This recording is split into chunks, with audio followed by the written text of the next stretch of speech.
शांति। आज 22 जुलाई 2022 के साकार मधुर महावाक्य हैं। आज की मधुर मुरली में बाबा बच्चों को समझा रहे हैं कि एक तरफ है बंधन और दूसरी तरफ है संबंध। अभी आपका ईश्वरीय संबंध जुड़ा है तो माया से बुद्धि हट जानी चाहिए। माया के साथ आपकी युद्ध है, इसे ही मल्ल युद्ध कहा जाता है। इस बॉक्सिंग में आपको सदा विजयी बनना है। उसके लिए याद रहे, मैंने कल्प कल्प इन विकारों को जीता है। स्मरण रहे, 5 विकारों का दान देकर वापस नहीं लेना है। अगर वापस लेंगे तो ये माया रावण के भूत सताते रहेंगे, तंग करते रहेंगे। सावधानी देते हुए बाबा ने कहा कि तुम बच्चों को एक बाप की याद से इन विकारों पर, माया पर विजयी बनना है, क्योंकि आप सुख के संबंध में जा रहे हो। बाबा के पास दिव्य दृष्टि की चाबी है। बाबा बच्चों को बहलाते हैं, पर बाबा कहते मैं चाबी किसी को देता नहीं हूँ। आपको कोई भी मिले उसको ईश्वरीय संदेश ज़रूर देना है, बाप का परिचय देना है। सुनते हैं बाबा के मधुर बोल, बाबा के शब्दों में। बाबा कहते हैं, मीठे बच्चे, अब दुख के बंधनों से छूट सुख के संबंध में जाना है। अब दुख के बंधनों से छूट सुख के संबंध में जाना है। इसलिए पुराने कर्म बंधन के हिसाब किताब सब चुकतू करने हैं। क्वेश्चन, इस युद्ध स्थल पर बेहद की बॉक्सिंग कौन सी है? बॉक्सिंग में विजय का आधार क्या है? माया रावण से तुम बच्चों की बेहद की बॉक्सिंग है। इसे ही मल्ल युद्ध कहा जाता है। इस बॉक्सिंग में विजयी बनने के लिए बुद्धि में रहे, हमने कल्प कल्प जीत पाई है। माया रावण पर जीत पाने के लिए 5 भूतों को दान में देना है। दान में देकर कभी वापस नहीं लेना। अगर दान देकर वापस लिया, काम क्रोध के वशीभूत हुए तो सभी भूत फिर से सताने लगेंगे। दान में देकर फिर वापस लिया तो ये सभी भूत फिर से सताने लगेंगे, फिर से परेशान करने लगेंगे। गीता एक तू जो मिला सारी दुनिया मिली। ओम शांति। ये रिकॉर्ड है जो बंधन से मुक्त हो संबंध में आए हैं। इस समय है माया का बंधन, इसको ही आसुरी बंधन कहा जाता है। अब तुम्हारा है ईश्वरीय संबंध। बंधन में है दुख, संबंध में है सुख। इसलिए कहते हैं दुख के बंधन काट, हमें सुख के संबंध में लाओ। भक्ति मार्ग में भक्तों की पुकार होती है। भगत अर्थात भगवान को याद करने वाले, परंतु दुनिया में एक भी भगत नहीं जिसको भगवान का पता हो। इसलिए आधा कल्प से भक्ति मार्ग चलाता। साधु भी साधना करते हैं, भगवान से मिलने के लिए बंदगी करते हैं। भगवान तो एक है, उनसे वर्षा मिलता है। हद के बाप का वर्षा तो है, फिर भी बेहद के बाप को याद करते हैं, क्योंकि हद के वर्षे में दुख है, बेहद के वर्षे में सुख है। ये भी तुम जानते हो। तुम्हारे बंधन काटने के लिए बाबा सम्मुख बैठे हुए हैं।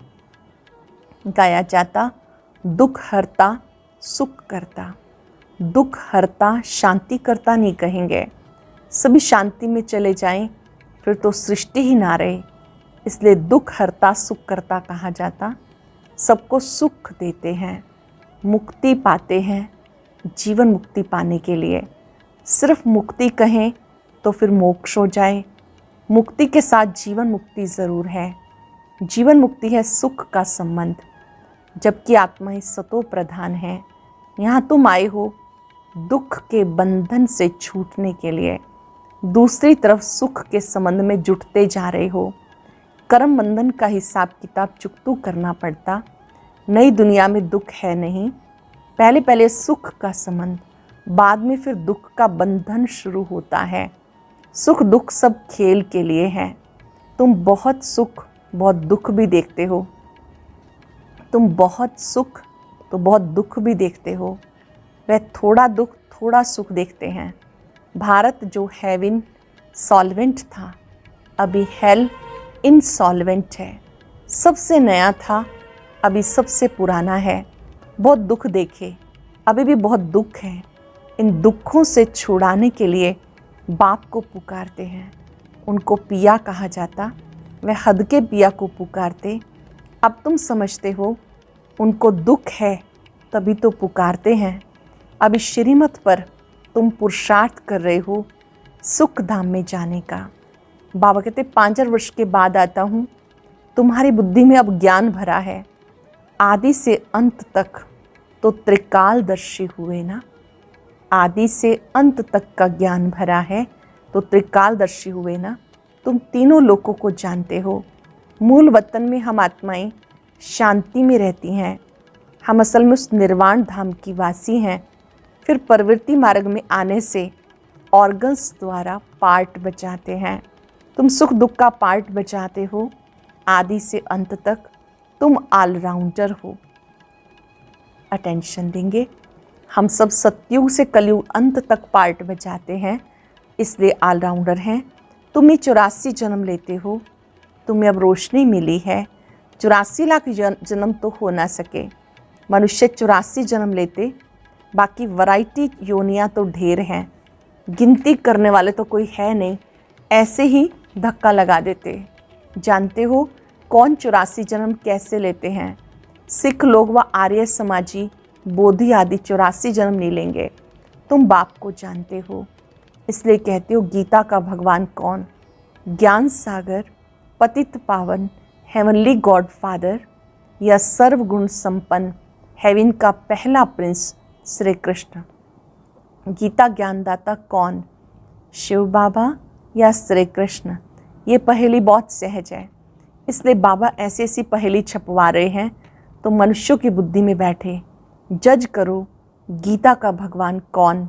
हेवनली गॉड फादर है, हेवन स्थापन करने वाला। पतितों को पावन बनाने में कितना टाइम लगता है? मुख्य बात है पवित्र रहने की। एक से बुद्धि लगानी है, घर बार छोड़ना नहीं। अटेंशन देंगे, घर बार छोड़ना नहीं। वो तो हद के सन्यासी छोड़ते हैं। तुम्हारा बेहद का सन्यास, वो फिर भी पुरानी दुनिया में रहते। तुमको सारी दुनिया को भूलना पड़ता। तुम्हें हद से बेहद में जाना है। वो है शांति धाम। वहाँ शांति ही शांति है, बाकी हद और बेहद का सुख यहाँ है। तुम्हें हद और बेहद के पार जाना है। शांति धाम हम आत्माओं का घर है। वहाँ कोई पार्ट आत्मा बचाती नहीं, ऑर्गन्स नहीं। फिर ड्रामानुसार तुम्हारा सतयुग का पार्ट इमर्ज होता है। जो तुमने पार्ट बचाया, कल्प कल्प वही पार्ट बचाते हो। ये बातें तुम्हारे सिवाय कोई बता नहीं सकते। सुख का संबंध, दुख का बंधन तुम जानते हो। बाकी तुमको रहना भी आसुरी संबंध में है, क्योंकि तुम अभी अब ईश्वरीय संबंध में रह नहीं सकेंगे। इतने सब कहाँ रह सकेंगे? फिर भी सन्यासियों माफिक हो जाएं, कुटुंब को कहाँ लेकर आएंगे? बच्चे वृद्धि को पाते रहेंगे। पहले पहले छोटा घर था, 3 पैर पृथ्वी के थे। तुम छोटी कोठड़ी में आते थे। जैसे बाबा कहते घर में गीता पाठशाला खोलो, वैसे ही था। पूछते शुरू कैसे हुआ? बाबा बताते शुरू ऐसे हुआ। पहले 3 पैर पृथ्वी के लिए, पीछे बड़े मकान लिए, बच्चे भी बहुत आ गए, बच्ची बनी, मोटरें बस आदि भी रखी। इसलिए बाबा बच्चों को कहते 3 पैर पृथ्वी लेकर पाठशाला खोलो, फिर तो तुम सारे विश्व का मालिक बनते हो। गाते हैं ईश्वर विश्व का मालिक है, परंतु तुम जानते हो विश्व सृष्टि को कहा जाता। बाप तो मालिक बनते नहीं, बाप तो आते खिदमत करने। जब सारी यूनिवर्स दुखी होती है, बाबा आते हैं सेवा करने। जब सारी यूनिवर्स दुखी हो जाती, ये गॉड की यूनिवर्सिटी सारे यूनिवर्स के लिए है, सारे विश्व के लिए है। कॉलेज भी है, सबको सदगति मिलती, दुर्गति में भी जाते हैं। सूक्ष्म वतन मूल वतन में दुर्गति भी में नहीं जाते। इसलिए यूनिवर्सिटी से सारे यूनिवर्स का कल्याण होता है। इस यूनिवर्सिटी में सारे यूनिवर्स का विश्व का कल्याण होता है। ये बातें कोई शास्त्रों में नहीं है। सबकी गति सदगति करने के लिए कहते मुझे आना पड़ता है, नहीं तो पावन कैसे बने। रावण भी कितना समर्थ है, तुम हमारी तरफ आते हो, रावण फिर खींच लेते हैं। माया बड़ी दुष्टर है, माया तुम्हें दुख में ले जाती। ये खेल है, बॉक्सिंग में दोनों ही समर्थ हैं। आधा कल्प हार आधा कल्प जीत होती है। ये बॉक्सिंग बेहद की है, इसको युद्ध स्थल कहा जाता है। इसमें माया रावण को जीतना है। कल्प पहले भी तुमने जीत पाई थी। तुम देख रहे हो कौन कौन निकल रहे हैं। कोई कहते बाबा क्रोध आता है, अरे ये तो भूत है, दान में दे फिर वापस लेंगे तो बहुत सताएगा। तुमने 5 विकार दान में दिए, इनका संन्यास करना है, बाकी घर बार छोड़ के भागना ये कायरता है। बाबा समझाते 63 जन्म तुमने गोते खाए, अब एक जन्म पवित्र रहो। इसमें आमदनी बहुत है, ज़बरदस्त प्राप्ति है, दुश्मन सामने खड़ा है। मलयुद्ध होती है ना, मलयुद्ध होती है। कंस और कृष्ण की मलयुद्ध शास्त्रों में दिखाई गई है। ये तो माया रावण की बात है। कृष्ण की आत्मा अंतिम जन्म में है, माया से युद्ध कर फिर श्री कृष्ण बनती है। अब समझदार बनना है। भारत कितना सिरताज था। सूर्यवंशी की दरबार देखो, कितने हीरे जवाहरात के महल थे। यहाँ भी दरबारें होती हैं, आपस में प्रिंसेस मिलते हैं, नंबरवार बैठते हैं। बुद्धि से काम लो, वहाँ आपस में कैसे मिलते होंगे। वहाँ पर सब प्रिंस प्रिंसेस आपस में कैसे मिलते होंगे, उनकी दरबार कैसी होगी। रात को बत्ती देखने में नहीं आती, रोशनी ही रोशनी है। साइंस काम में आती है, गुम नहीं होती। तुम भारत को स्वर्ग बनाने के निमित्त बनते हो, स्वर्ग का द्वार खोलते हो। वह शंकराचार्य, ये शिवाचार्य। बाबा कहते मैं ज्ञान का उच्चारण करता हूँ। गीत में सुना, आप मिले सारी दुनिया मिली, उनसे ऊंच होते नहीं। सर्व मनोकामनाएं पूरी होती हैं स्वर्ग में, सब सुख मिल जाते। आगे भी टेलीफोन बिजली मोटर आदि थोड़ी थी, अभी हुई हैं। वहाँ तो साइंस बहुत काम देती है। अभी भी विलायत में 7 रोज में मकान तैयार करके देते। यहाँ के मनुष्यों की बुद्धि तमो प्रधान है, यहाँ की भेंट में उनको रजो प्रधान कहेंगे। तुम बच्चे सब जानते हो दुनिया को बदलना होता है, इसलिए महाभारत लड़ाई है।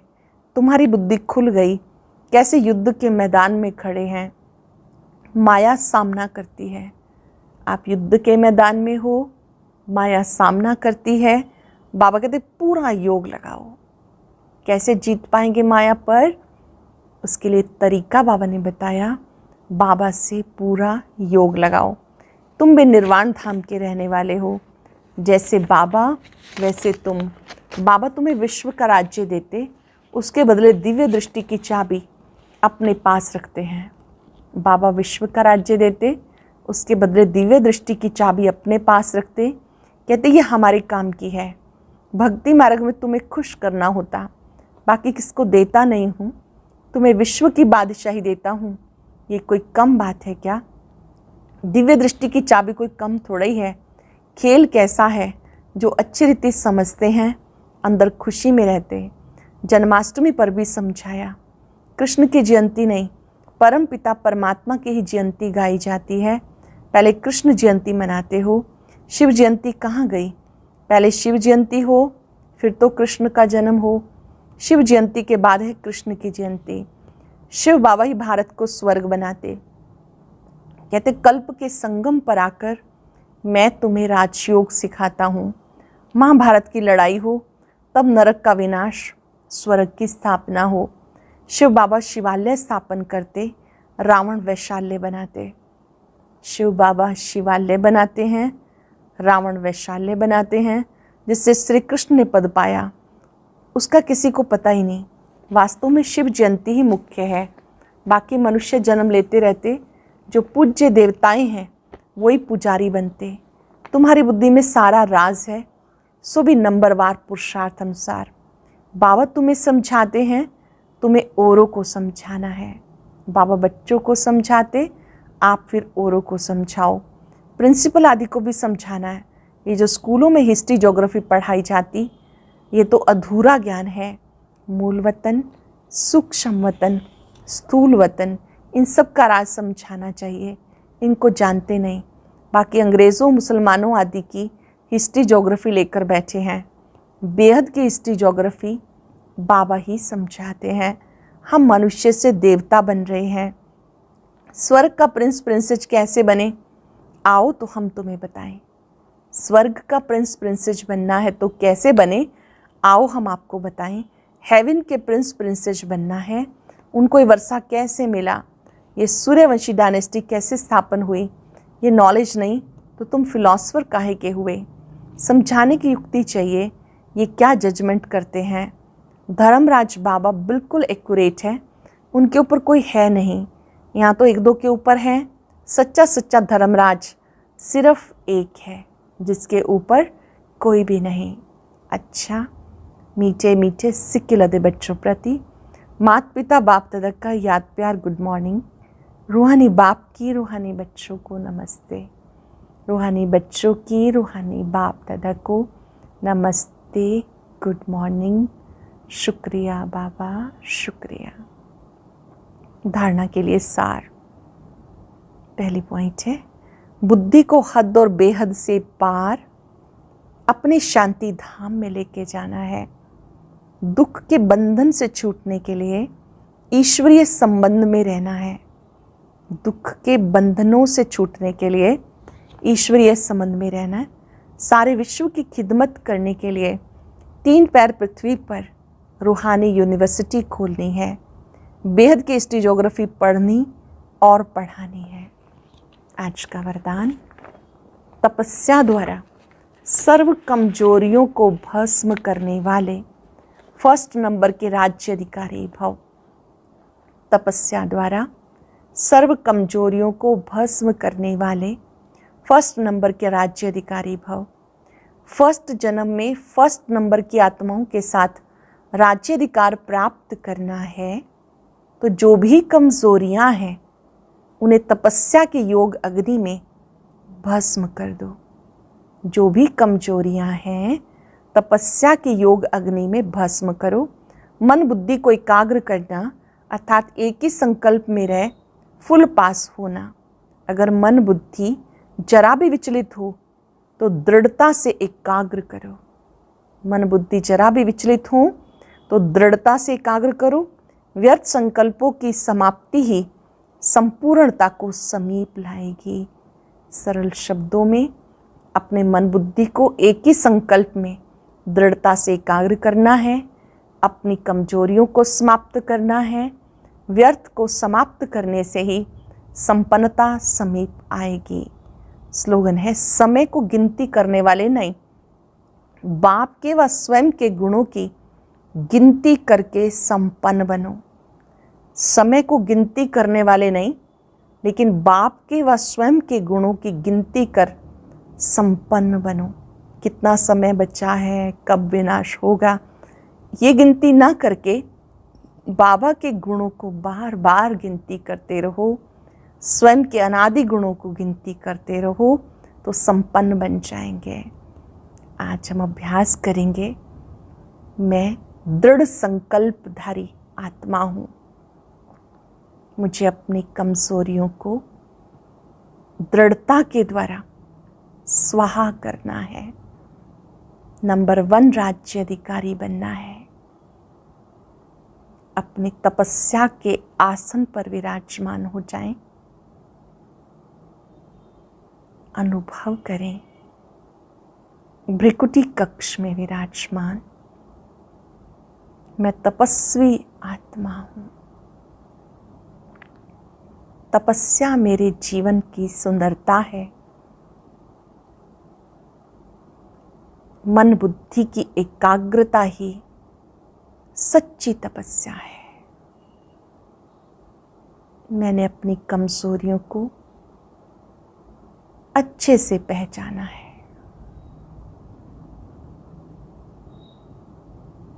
सभी कमजोरियां तप के बल से स्वाहा हो जाती है।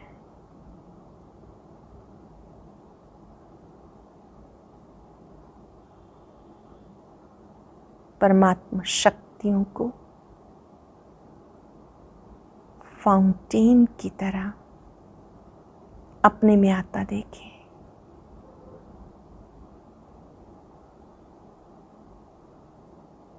जो भी अंदर किचड़ा है,